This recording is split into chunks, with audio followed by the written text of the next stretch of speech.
네, 여러분 안녕하십니까? 기팔공 경영학 문제풀이 과정의 조여은입니다.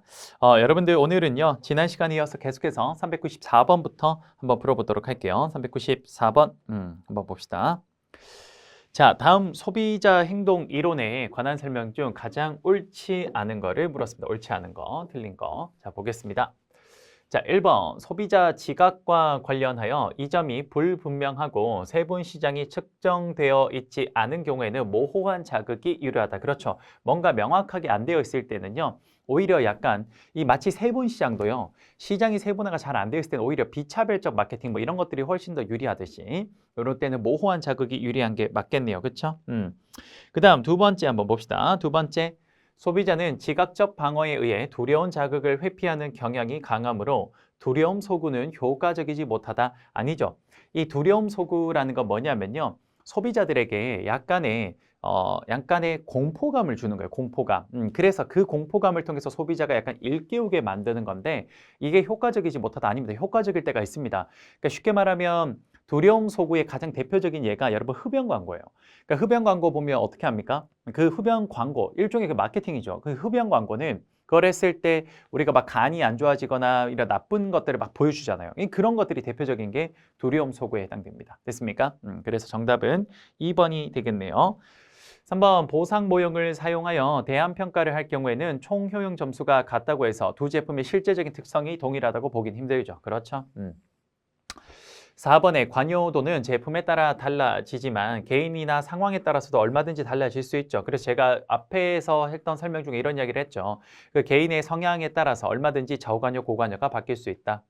5번의 소비자 학습 이론에서 반복과 인접성을 통한 연상을 이용하는 방법이 고전적 조건하다. 그렇죠. 이게 어디서 나온 겁니까? 스키너의 G 실험에서 나온 거죠. 오케이. 고전적 조건화. 죄송합니다. 고전적 조건화는 그러니까 이제 우리가 고전적 학습 방법 중에 파블로프의 개 실험과 스키너의 쥐 실험이 있는데 자극과 반응의 관계를 굉장히 끈끈하게 만드는 게 파블로프의 개 실험이 되고 그다음에 그 반응이 나왔을 때 어떤 결과에 대한 보상과 처벌이 되어 주어지고 그걸 끈끈하게 만들어주는 게 스키너의 쥐 실험이죠. 그래서 고전적 조건화와 그다음에 조작적 조건 형성이라고 이야기를 하죠. 그렇죠? 요건 그러면 그렇죠. 그 방법은 고전적 조건화에 해당되는 겁니다. 그렇죠? 요게 파블로프의 개 실험. 자, 됐고요. 395번 볼게요. 소비자들이 제품 가격의 높고 낮음을 평가할 때 이게 비교 기준이 되는 건 뭡니까? 말 그대로 기준입니다. 중거 가격이라고 하죠. 그래서 정답 4번이 되겠습니다. 그렇죠? 396번 소비자가 구매 의사 결정 과정에 관한 설명으로 가장 적절하지 않은 거를 물었습니다. 적절하지 않은 거. 자, 볼게요. 1번 소비자들은 자신의 불평 행동으로부터 기대되는 이익과 비용을 고려해서 불평 행동의 유형을 선택한다. 그렇죠? 소비자들은 어떻게 합니까? 불평 행동의 정도에 영향을 미치는 요인으로 불만의 정도나 제품의 중요성 정도, 그다음에 불평 행동으로 인한 비용과 이익, 개인적 특성, 책임에 대한 귀인, 이런 게 있습니다. 그래서 소비자의 불평 행동은 불평의 정도가 심해질수록 무행동, 사적 행동, 공적 행동으로 진화할 수밖에 없다. 이렇게 설명을 하죠. 오케이? 자, 그 다음 2번에 기대 불일치 모형은 제품 성과에 대한 기대, 지각된 제품 성과, 기대와 성과 간의 차이 평가, 만족 불만족으로 구성되어 있다. 기대 불일치 모형에 대한 정확한 이야기가 맞네요. 봅시다. 기대 불일치 모형은 제품 성과에 대한 기대나 지각된 제품 성과, 기대와 성과 간의 차이 평가, 만족 불만족으로 구성되어 있습니다. 제품 사용 후 내린 평가가 제품 성과에 대한 기대 이상이면 소비자는 어떻게 합니까? 만족하죠. 만족. 그 다음 만족하고 제품 사용 후 내린 평가가 제품 성과에 대한 기대 이하면 뭐가 돼요? 불만족하게 됩니다. 그걸 부정적 불일치라고 하죠. 오케이. 2번도 맞죠? 3번 비보완적 방식은 앞에서 한번 했죠. 보완적 방식과 비보완적 방식. 보완적 방식은 종합적 평가라면 비보완적 방식은 특정한 어떤 평가 요소의 그렇죠. 그거의 그 점수를 가지고 보는 거. 비보완적 방식은 특정 속성에서 약점이 다른 속성의 강점에 보완되지 않는다. 오케이. 맞죠? 그 보완되는 건 뭡니까? 그건 이제 보완 방식이죠. 보완 방식. 종합적 평가하는 거. 그렇죠? 4번에 상기 상표군에 포함되어 있는 상표의 수는 고려 상표군에 포함되는 상표 수보다 많다. 틀렸네요. 상기 상표라는 건 뭐냐면요. 내가 그냥 과거에 한번 써봐서 기억하고 있는 것들이에요. 고려 상품군은 그거 플러스 내가 이제 정보를 수집을 해서 내가 이제 알게 된 것들까지 포함하는 거예요. 그래서 이 두 개를 비교를 하자면 상기 상표군이 더 작은 범위에 해당돼요. 그래서 틀린 거는 정답 4번. 마지막으로 5번에 문제 해결 동기의 크기는 실제 상태와 바람직한 상태 간의 차이와 그게 클수록 그렇죠? 그게 클수록 문제 해결하고자 하는 동기가 클 거고요. 문제 중요성이 클수록 역시 그렇죠. 그 동기는 커질 겁니다. 맞네요. 정답 4번. 397번 들어가 볼게요. 397번 소비자 의사 결정에 관한 설명으로 가장 적절하지 않은 거 틀린 거 물었습니다. 상기 상표군 이거 아까 상기 상표군이 뭐라고요? 내가 예전에 써보고 기억하고 있는 것들이죠. 그건 외적 정보 탐색이 아니라 뭡니까? 내가 기억하고 있는 거니까 내적 정보 탐색이 되겠죠. 정답 몇 번? 1번이 틀렸네요. 2번 사전 편집식은 비보완적 대안평가. 그렇죠? 우리가 비보완적 평가 방법의 대표적인 게 사전 편집식, 그 다음에 연속 제거식, 그 다음에 결합식, 마지막으로 분리식이 있어요. 요 네 가지 기본적으로 비보완적 방식의 종류라는 거 하나 체크하시면 좋겠습니다. 결합식 방금 했죠? 비보완적 대안평가 맞죠? 그 다음에 구매 경험이 있는 저관여 소비자가 구매 노력을 덜기 위해 특정 브랜드를 반복해서 구매하는 거 관성적 구매.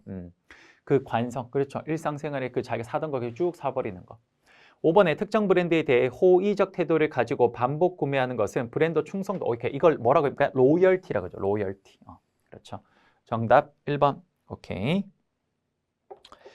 자, 그 다음 398번 한번 볼게요. 자, 다음 내용과 가장 가까운 태도 변화 관련 이론은 이라고 했습니다. 태도 변화 관련 이론. 제품 메시지의 수용 영역과 기각 영역이 있고요. 동화 효과 혹은 대조 효과와 관련 있는 거. 이거 뭐라고 하냐? 사회 판단 이론이라고 합니다. 정답 1번. 균형 이론이라는 건 사실 여기 제가 봤을 때 그 소비자 이론 쪽보다는 오히려 경영 조직론 쪽에 맞는 이론이라고 보여지고요. 합리적 행동 이론이란 건 인간은 합리성에 기반해서 행동한다라는 걸 말하고요. 인지 부조화 이론은 페스팅거라는 학자에 의해서 나온 건데 뭡니까?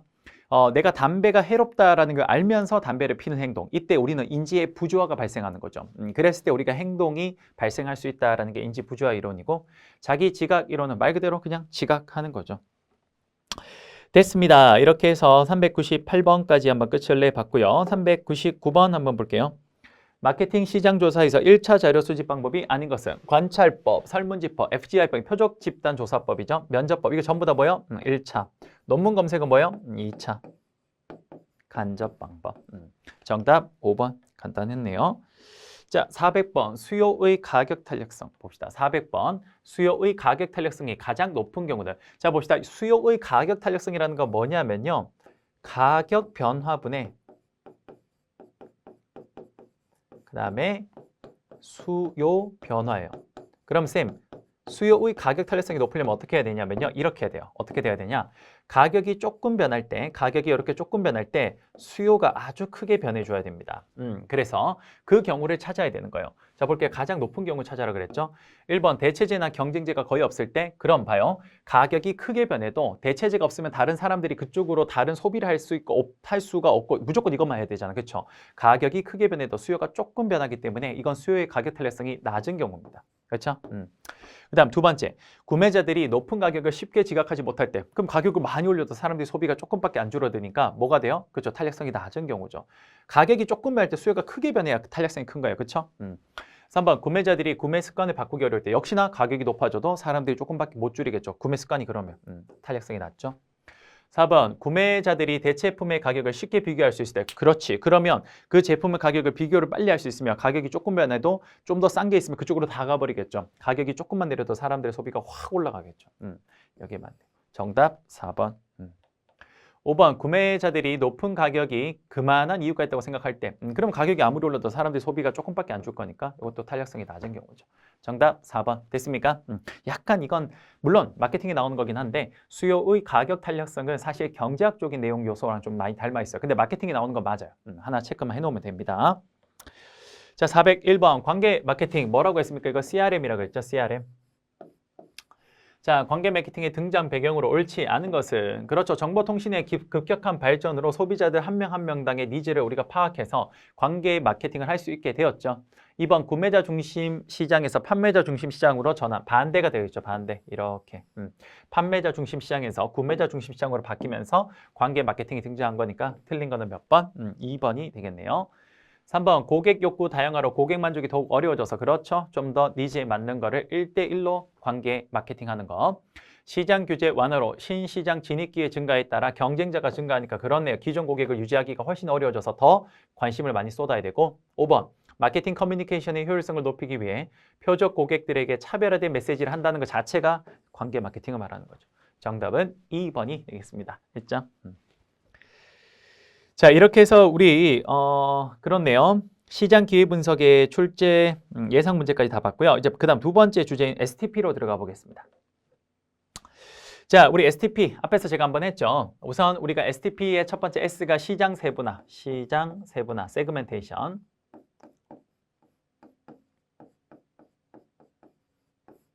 그다음 두 번째 타겟팅이 뭡니까? 오케이, 목표 시장 선정.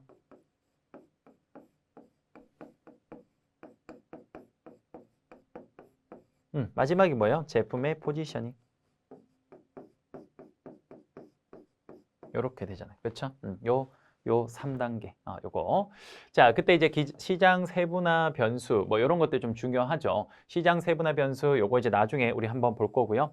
시장 세분화 요건도 함께 좀 볼 겁니다. 이거 두 개는 문제를 통해서 보도록 하죠. 그리고 이제 시장 세분화가 끝이 나면 목표 시장 선정을 하고 마지막 포지셔닝까지 이렇게 보면 됩니다. 사실 뭐 크게 할 말은 없고 제가 봤을 때 문제 안에서 보는 게 맞을 것 같아요. 바로 들어가 보죠. 자, 402번부터 한번 들어가 보겠습니다. 시장 세분화 및 목표 시장 선정 전략 중 가장 부적절한 항목을 고르세요. 틀린 거네요. 1번. 각 세분 집단은 표적 시장으로 선택할 수 있을 정도의 크기와 수익성을 갖고 있어야 된다. 그렇습니다. 우리가 그 시장 세분화의 그 조건이 있는데요. 그것 중에 하나가 뭡니까? 그렇죠. 측정 가능하고 접근 가능하면서 그러면서 그 시장이 일정한 수익성을 갖고 있어야 됩니다. 그리고 세분 시장 내에는 동질성, 세분 시장 간에는 일질성이 돼야 된다. 뭐 이런 것들이 있어요. 뒤쪽에 문제가 나올 거예요. 그때 한번 정리할게요. 오케이. 자, 그다음 2번. 각 세분 집단의 고객은 해당 마케팅 활동에 서로 다르게 반응한 것이 바람직하다. 그렇죠. 세분 시장 간에는 뭡니까? 방금 이질성이라고 했잖아요. 다르게 반응을 해야겠죠. 그럼 세분 시장 내는 동질성. 그렇죠? 3번. 각 세분 집단을 평가할 때는 각 세분 집단의 매력도뿐 아니라 해당 기업의 목표와 자원을 고려해야 된다. 그렇죠? 그 회사가 무작정 할 수 있는 게 아니라 각 자원이 상대적으로 한정되어 있으니까. 그렇죠? 그다음 4번 한번 봅시다. 나이, 성별, 직업 등으로 시장을 세분하는 것은 지리적 변수가 아니죠. 지리적 변수가 아니라 뭡니까? 인구 통계적 변수죠. 이거 암기해야 돼. 암기. 인구 통계적 변수. 정답 몇 번? 4번. 5번. 세분 집단의 수를 너무 많이 설정하는 것은 바람직하지 않다. 세분 시장별로 차별화된 마케팅 프로그램을 수행하기 위해서는 자원이 필요하기 때문이다. 그렇죠. 너무 많이 세분화해도 안 돼요. 적정한 시장성을 갖고 있어요. 세분 시장을 했을 때 그 한 덩어리가 적정한 시장성을 갖고 있어야 됩니다. 그렇죠. 정답은 4번. 암기 요거 여러분들 우리 교재 밑에 보면 문제로 필수이론 마스터하기 있잖아요. 반드시 암기하셔야 됩니다. 오케이? 자, 그 다음 3번, 403번에 수요 예측 기법과 인과형 예측 기법에 해당하는 것은 무엇입니까? 라고 했습니다. 인과형 예측 기법 뭡니까? 원인과 결과로 예측하는 거죠. 대표적인 방식이 뭡니까? 회귀 분석법을 말하는 거죠. 회귀 분석법은 말 그대로 독립 변수와 그에 따르는 종속 변수에 대한 이야기를 하고 있는 거니까 원인과 결과에 대한 이야기가 맞겠네요. 그렇죠? 델파이법은 뭡니까? 이거 앞쪽에서도 한번 인사 때도 한번 했었는데 익명의 전문가 여러 명이서 서면으로 그렇죠? 의견을 주고받게 하는 거. 패널 동의법은 말 그대로 뭡니까? 위원회들을 모아놓고 거기에서 수요를 예측하는 방법. 판매 의견 종합법은 말 그대로 현장에 있는 판매자들의 의견을 수렴을 해서 그걸 가지고 종합해서 수요를 예측하는 거. 자료 유추법은 그냥 자료를 보고 앞으로 나올 걸 예측하는 거죠. 정답은 3번이 되겠습니다. 됐네요. 자, 404번. 다음 중 제품의 특성 및 경쟁 제품과의 관계, 자사의 이미지 등을 고려해서 자사의 제품을 소비자 마음속에 특정하게 유리한 위치에 인식하는 과정. 이거 뭡니까? 그렇죠. 이거는 알으셔야 됩니다. 포지셔닝이 되겠죠. 정답 4번. 로열티는 뭡니까? 그 브랜드에 대한 충성도 말하는 거고, 업셀링은 기존 고객을 좀 더 비싼 제품군으로 판매하게 만드는 거고요. 타겟팅은 말 그대로 목표 시장 선정하는 거 말하는 거죠. 디마케팅은 했죠. 수요가 공급보다 많을 때 그 수요를 줄이는 거. 마케팅이 수요를 자극시키는 거라면 반대로 하는 거라고 했죠. 됐고요. 405번 들어가 봅시다. A기업은 커피 믹스 시장에 진출하기 위해 조사를 실시하였고 다음과 같이 표적 시장을 선정했다. A기업이 수행한 전략에 관한 올바른 설명으로 가장 거리가 먼 것을 물었습니다. 이게 뭡니까 지금? 시장을 뭐 한 거예요? 세그멘테이션해서 그중에 뭐예요? 하나만 딱 타겟팅한 거네요. 아하, 타겟팅한 거네요. 그렇죠? 세그멘테이션하고 타겟팅한 것. 자, 가장 거리가 먼 거 물었습니다. 첫 번째, 규모의 경제 효과를 극대화할 수 있다. 바로 틀렸네요. 규모의 경제를 극대화하려면요. 오히려 시장을 잘게 쪼개는 게 아니라 큰 덩어리로 봐야 돼요. 오히려 잘게 쪼개면 그 시장마다 우리가 여러 가지 자원에 계속 반복적으로 투자를 해야 되기 때문에 규모의 경제를 실현하기는 어렵습니다. 그래서 정답은 1번이 되겠네요. 2번에 이렇게 세그멘테이션이고 타겟팅하면 마케팅 비용을 효율적으로 사용할 수 있을 거고요. 3번 전체 시장을 제품 속성과 편익을 고려해서 세분화한 거 맞죠? 뭐에 프림을 넣은 건강하지 않은 커피와 프림을 적게 넣은 거랑 프림이 없고 뭐 이렇게 요 시장에 뭡니까? 제품의 속성을 가지고 한 거니까. 4번에 표적 시장에 맞는 마케팅 믹스를 통한 집중한 마케팅 전략을 할 것이다. 그렇죠? 타겟팅에서 여기에 맞는 마케팅 전략 시행하는 거. 5번 접근 가능성, 충분한 규모, 측정 가능성, 차별적 반응 등을 고려하여 표적 시장을 선정했을 때 성공할 가능성이 높다. 그렇죠? 오케이. 이게 나중에 시장의 세부, 시장의 세그멘테이션, 뭐죠? 그 시장 세분화, 시장 세분화의 조건입니다. 나중에 한꺼번에 문제에서 나오니까 그때 한번 봅시다. 정답 1번.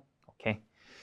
자, 그 다음에 406번. 시장 세분화의 장점이라고 보기 어려운 것은 이라고 했거든요. 1번, 시장의 세분화를 통해서 마케팅 기회를 탐지할 수 있죠. 오케이. 자사와 다른, 타사와는 다른 어떤 시장을 좀 거기서 니치 시장이나 이런 것들을 뽑아낼 수 있고요. 2번에 제품 및 마케팅 활동이 목표 시장의 요구에 적합하도록 조정할 수 있겠죠. 맞죠? 왜? 전체를 대상으로 하는 게 아니라 부분을 하니까 거기에 딱 맞게끔 하면 되죠. 그리고 특히나 세분 시장 내에 있는 동질성이 극대화되니까 거기에 딱 맞는 것들을 할 수 있을 거예요. 3번, 규모의 경제 바로 틀렸네요. 그렇죠?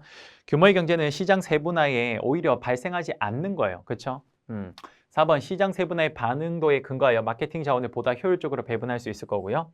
5번에 소비자의 다양한 요구를 충족시키면서 매출 증대도 할 수 있겠죠. 정답은 3번. 이거 사실 규모의 경제가 세그멘테이션에 대한 내용으로 자주 키워드로 나오거든요. 그러니까 꼭 좀 체크하십시오. 오케이? 406번까지 했고요.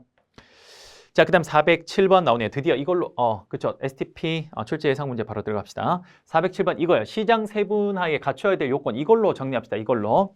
자, 시장 세분화가 갖춰야 될 요건이 아닌 것을 물었는데, 첫 번째, 측정 가능성. 그렇죠. 그 시장의 규모가 어느 정도 측정 가능해야 되고요. 소멸 가능성은 아니에요. 그래서 정답은 2번.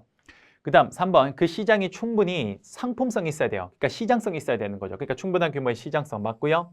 시장이 어느 정도 차별화 가능해야 되고요. 시장에 고객들이 접근할 수 있어야 됩니다. 접근 가능성까지 맞아요. 자, 이거 말고도 거기 봅시다. 세 번 시장의 요인으로는 첫 번째 측정 가능성, 두 번째 접근 가능성, 세 번째 실체성, 말 그대로 실체가 있어야 돼요. 허황된 게 아니어야 돼요. 그 다음 네 번째 유효 타당성, 다섯 번째 신뢰성, 그 다음에 여섯 번째 실행 가능성 등이 있습니다. 이거 다 암기 부탁드리겠습니다.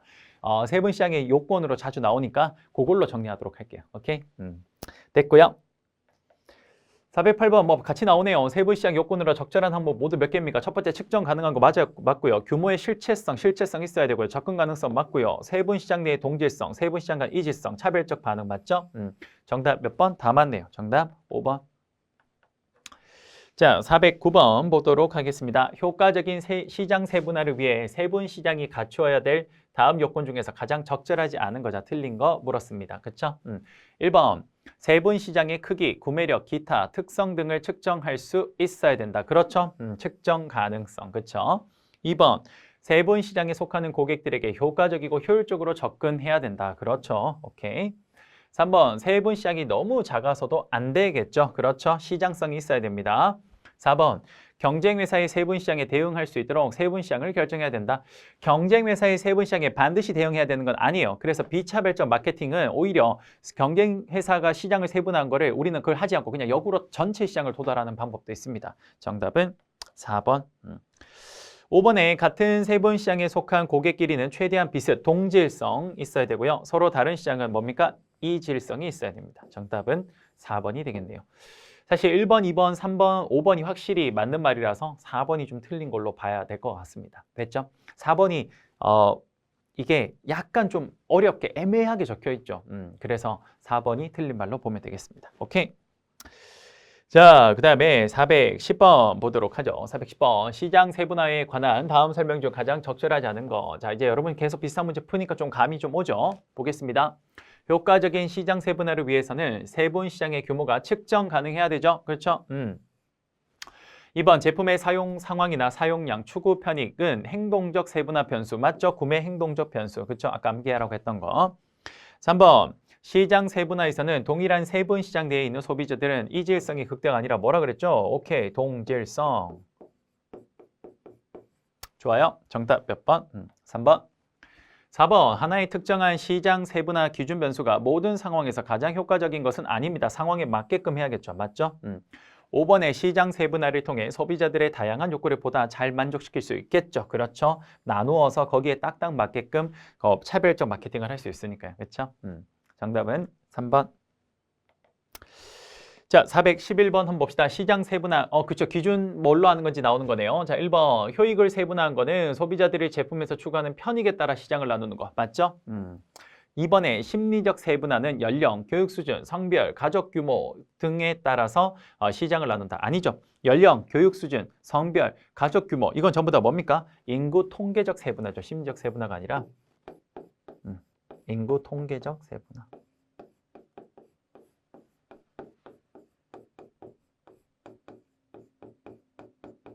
이렇게 정리하면 되겠네요. 3번 지리적 세분화는 피자헛의 경우 미국 동부 지방 주민에게는 치즈, 서부 지방 주민에게는 토핑 재료 중 서부 주민에게는 두 가지를 모두 더 많이 제공하는 경우처럼 시장을 나눈다. 그런데 지역에 맞추어서. 맞죠? 볼륨 세분화는 소비자를 대용량 이용자, 중간 이용자, 볼륨. 여러분이 볼륨이 소리 볼륨이 아니라 볼륨 이거죠. 볼륨. 이게 뭐예요? 이게 덩어리를 말합니다. 그러니까 이 덩어리가 이제 대용량, 많이 하는 사람, 중간, 소 이렇게 하는 거니까. 그렇죠? 이렇게도 세분화할 수 있겠네요. 5번에 구매행동 세분화 이건 아까 했었죠? 오케이, 이거에 따라 시장 나누는 거. 정답은 2번이 틀린 말이 되겠네요. 자, 412번 한번 보겠습니다. 시장 세분화를 위한 인구 통계학적 변수가 아닌 것은 성별, 소득, 교육 수준, 생애 주기는 다 맞는데 성격은 뭡니까? 심리 형태별, 심리 형태별. 그렇죠. 시장 세분화 변수가 되죠. 정답은 4번이 되겠네요. 413번 버스 운전사가 회수권을 내는 학생에게 학생증 제시를 요구했다. 이는 시장 세분화 기준 중 어디에 해당됩니까? 이게 뭡니까? 학생에게 학생증 제시하는 거. 이거 나이에 따라서 하는 거죠. 나이에 따라서. 나이는 뭐였습니까? 그렇죠. 나이는 바로 인구 동태적 세분화가 되겠습니다. 성별, 소득, 나이, 직업 등으로 세분화하는 것은 인구 동태별 세분화가 되겠죠. 그렇죠?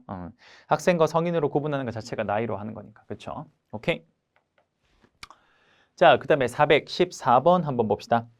다수 구매자에게 소구 어필하기 위해서 하나의 마케팅 프로그램으로 시장을 공략하는 거.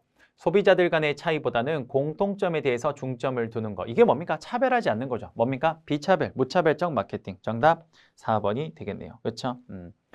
차별적 마케팅 이거 반대로 이야기하는 거. 무차별 마케팅은 반대로 이야기하는 거고요. 집중 마케팅은 뭐예요? 그 딱 한가운데, 한 곳에 타겟 두고 하는 거. 표적시장 마케팅, 타겟팅한 곳에 하는 거. 그다음 5번 제품 다양화 마케팅. 뭡니까? 제품을 다양하게 해서 그걸 쭉 뿌려버리는 거죠. 그게 제품 다양화 마케팅. 됐죠?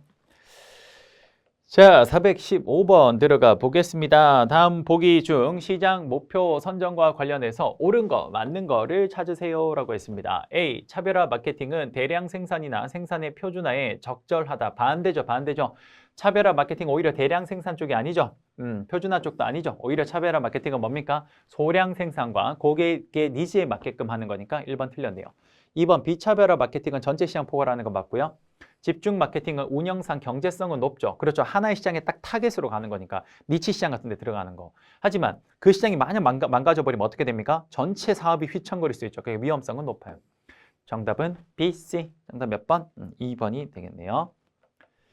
416번 시장 위치 선정, 포지셔닝이죠. 이거에 대한 설명으로 옳지 않은 거. 자, 틀린 거 물었습니다. 그쵸? 자, 해볼게요. 1번 어떤 세분 시장에 진출할 것인가를 결정하는 위치를 선정하는 거 맞죠? 거기에서 우리 자사 제품을 어떤 위치에 둘 것인가.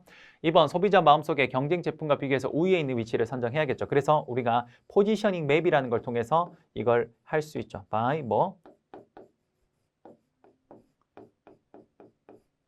포지셔닝 맵이라는 걸 통해서 우리는 소비자에게 비교 우위가 있는 걸 선정할 수 있죠. 자, 3번 선택한 위치를 표적 세분 시장에 효과적으로 전달할 수 있죠. 그렇죠. 왜? 우리가 경쟁 제품과 비교했을 때 우위에 있는 것들을 위치로 선정하니까요. 그렇죠. 4번 소비자들이 제품을 평가할 때 고려하는 속성 중 모든 제품에 대해 유사하다고 느끼는 속성을 선택하는 게 아니라 소비자가 좀 더 차별적으로 느낄 수 있는 그런 부분에 탁 우리 제품을 포지셔닝 해야겠죠. 정답 4번. 5번에 소비자의 욕구 및 경쟁자의 전략이 변화함에 따라 얼마든지 포지셔닝은 수정할 수 있습니다. 그렇죠? 정답은 4번이 되겠네요. 자, 그 다음 417번 한번 들어가 보죠. 417번. 자, 표적 시장 선정 및 포지셔닝에 관한 다음 설명 중 옳지 않은 것은 자, 틀린 거 물었습니다. 1번, 틈새 시장 공략 마케팅 기업들은 자사가 틈새 시장 소비자들의 욕구를 매우 잘 이해하고 있기 때문에 고객들이 자사 제품에 대해서 고가격을 기꺼이 지불할 것이라고 가정한다. 그렇죠. 왜? 그 정말 니치 시장 안에서 그 시장 안에서 우리 회사가 사실상 뭐 하는 거냐? 독점하려는 거예요. 그러니까 얼마든지 거기에서 고객들이 자사 제품에 대해서 그렇죠. 비싼, 좀 큰 효용을 느끼면서 이 회사밖에 제공해주지 못하는 거야 라고 인식을 하다 보니까 높은 가격을 지불할 수 있다라고 생각을 하는 겁니다. 그렇죠? 자, 이번에 현지화 마케팅의 단점은 규모의 경제 효과를 감소시켜 제조 및 마케팅 비용을 증가시킨다는 점입니다. 그렇죠. 왜요? 현지화 마케팅은 현지에 가서 하는 거예요. 근데 그렇게 되면 당연히 우리가 하는 그 자원이 거기에 또다시 또 분해가 뭐랄까 이렇게 분리가 돼야 되니까 그러니까 당연히 규모의 경제는 그 덩어리가 커야 되는데 그렇죠. 그러니까 맞죠. 3번 소비자들은 독특한 욕구를 가지고 있기 때문에 각각의 소비자는 잠재적으로 별개의 시장이다. 그렇죠. 사실 그렇습니다. 고객 한 명 한 명이 사실상 새로운 시장이라고 생각해도 뭐 과언이 아니죠. 4번 표적 마케팅 과정의 주요 첫 단계는 시장 세분화다. 그렇죠. 세그멘테이션, 그 다음에 타겟팅, 그 다음에 제품 포지셔닝. 5번 오늘날 시장 환경 변화에 발맞추어 대다수의 기업은 매스 마케팅 전략이 아니라 뭐합니까? 그렇죠. 관계 마케팅, CRM 같은 것들을 전략적으로 시행하고 있습니다. 정답 틀린 거는 5번이 되겠네요. 418번 보겠습니다. STP에 관한 설명 중 가장 적절하지 않은 거 역시 틀린 거 물었습니다. 볼게요. 시장 세분화를 마케팅 전략에 유용하게 사용하려면 세분 시장은 측정 가능해야 되고요. 그렇죠? 접근 가능해야 되며 규모도 역시 시장성이 있어야 되고요. 세분 시장 내에는 동질성, 간에는 이질성. 아, 그렇네요. 이런 요건 다 맞네요. 그렇죠? 자, 그 다음에 두 번째, 시장 세분화 기준 변수를 크게 고객 행동 변수와 고객 특성 변수로 구분하였을 때 그 특성 변수가 인구 통계학적 변수와 심리적 변수. 그렇죠? 추구 편익은 고객 행동 변수. 그렇죠. 추구 편익 고객 행동 변수 맞죠? 그러니까 2번도 맞네요. 3번 시장의 적정 규모 및 성장 가능성, 구조적 매력성, 자사 목표와의 적합성 및 자원은 세분 시장 평가에서 고려되는 기준이다. 그렇죠. 세분 시장 평가에서 고려되는 기준 맞죠. 4번 집중적 마케팅 전략은 각 세분 시장의 차이를 무시하고 단일 제품으로 전체 시장에 접근하는 것이다. 아니죠. 집중적 마케팅이 아니라 이건 뭡니까? 비차별적 마케팅이죠. 하나의 제품으로 전체 시장을 도달하려고 하는 건 뭡니까? 비차별적 마케팅이 되겠죠. 그래서 틀린 거는 정답 4번이 되겠네요. 5번 포지셔닝 전략 수립을 위해서는 자사와 경쟁사 제품들이 시장이 어디에 위치해 있는지 파악해야 된다. 그렇죠. 그래서 그 경쟁사보다 우리가 좀 더 유리한 곳에 경쟁 우위가 있는 곳에 자사 제품을 탁 포지셔닝 해야 되는 겁니다. 그렇죠? 자, 됐고요. 이렇게 해서 418번까지 봤고요. 마지막 419번. 여기까지 보면 STP 문제가 끝이 나네요. 여기까지만 합시다. 자, 다음 STP에 관한 설명으로 옳지 않은 것은 틀린 거 물었습니다. 1번 시장 세분화란 시장을 상이한 욕구, 행동 및 특성을 가지고 있는 소비자 집단으로 분류하는 과정으로 측정 가능성, 접근 가능성, 실체성도 있어야 되고 유효 타당성 같은 것들이 있어야겠죠. 맞네요. 그렇죠? 아까 제가 문제를 통해서 그 암기해달라고 해서 6가지 맞죠? 그중에 나와 있는 것들. 2번 시장 세분화를 하게 되면 소비자의 다양한 욕구를 충족시켜줄 수 있고 그렇죠? 시장의 반응에 근거하여 마케팅 자원을 보다 효율적으로 배분할 수 있고 그렇죠? 규모의 경제가 발생할 수 있게 틀렸네요. 규모의 경제 아니라고 몇 번 말씀드렸죠. 정답 몇 번? 2번이 되겠네요. 3번 시장 위치 선정, 즉 포지셔닝이란 소비자 마음속에 자사 제품의 이미지를 심어 놓는 과정, 정확히 맞고요. 4번 위치 선정은 한 번 하는 것으로 끝나는 것이 아니라 소비자의 그렇죠. 바뀔 때마다 얼마든지 수정할 수 있고요. 5번 차별적 마케팅은 비차별적 마케팅보다 총 매출액이 증대될 가능성이 높죠. 왜 그러냐? 사실 차별적 마케팅이라는 건 고객 니즈에 맞게끔 하는 거니까 오늘날 마케팅에도 더욱더 맞는, 부합하는 마케팅 전략이라고 볼 수 있습니다. 일반적으로 비차별적 마케팅은 선두 기업보다는 후발주자들이 많이 하는 편이거나 혹은 약간 뭐라 그래야 되죠? 시장에서 너무 이제 후발주자일 때 자기가 이제 이걸 차라리 시장 세분화하는 것보다 그냥 전체로 한번 해보자 라고 하는 경우가 많아요. 정답은 2번이 되겠습니다. 그래요. 여러분들 수고 너무 많으셨고요. 이렇게 해서 우리 마케팅의 크게 3단계 중에 2단계까지 끝이 나네요. 시장 기회 분석과 그 다음에 우리 STP까지 끝을 냈고요. 이제 다음 시간에는 마케팅의 마지막 주제라고 불리는 어찌 보면 마케팅의 가장 핵심 주제죠. 마케팅 믹스 4P에 대해서 함께 보도록 하겠습니다.